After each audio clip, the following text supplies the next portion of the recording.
Okay, so this last activity is slightly different to the normal CAD activities we do, but hopefully it's something that'll help you in your future teaching career and or out in teaching practice and so on. So it's something that'll come in handy when making different lessons. So just Google GrabCAD, go onto the website.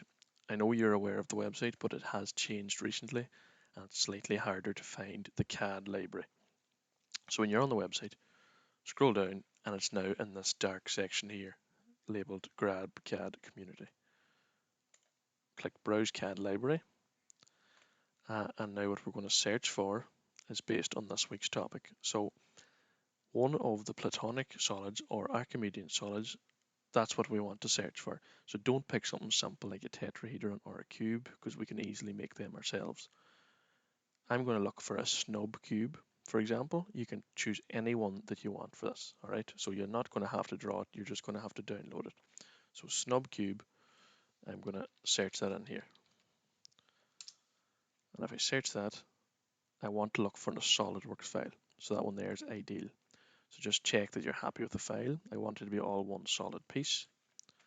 And I want to download them files. So it'll ask you to sign in at this stage. If you don't already have an account, just sign up because it's free anyway. And it'll come in handy for different things in the future. So download your files.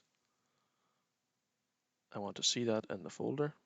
So as you can see, it's a zipped folder. I'm sure you're aware of this, but if you're not familiar with zipped folders, to get the information out of them, right click on it, click extract all, and then this next box, just click extract. And now I have the SOLIDWORKS part document there. So I want to open that up, and I have the SOLIDWORKS part file. It'll tell you it's an older file, and that's fine. So if you just resave it, it'll update it to the new file. I want to save that now as what's called an STL. So right click, not right click, but save as, change from a part file to an STL. And I'm going to leave that as a snub cube. I'll just save that to the desktop for handiness. And just click yes, that's fine. So if I navigate to my desktop now and find that snub cube STL file, right click on that and say edit with Paint 3D.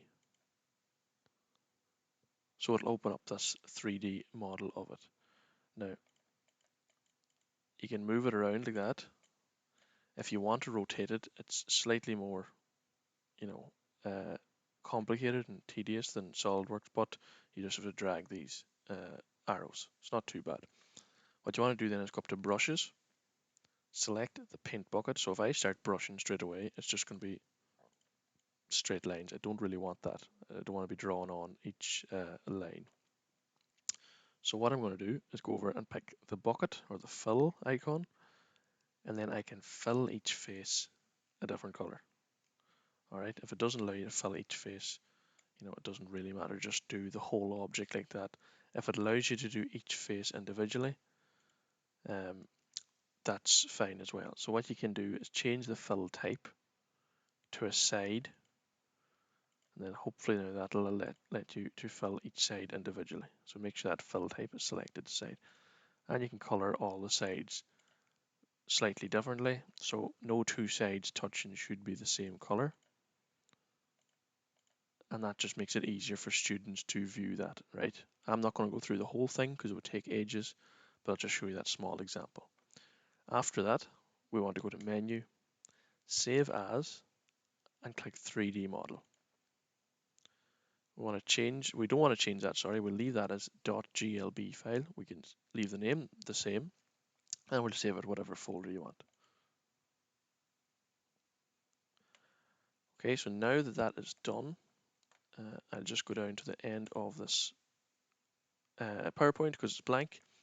What you can do is go into a PowerPoint, into your slide, and go Insert, and go, I'll just make this full screen so it comes up, Insert and 3D Models.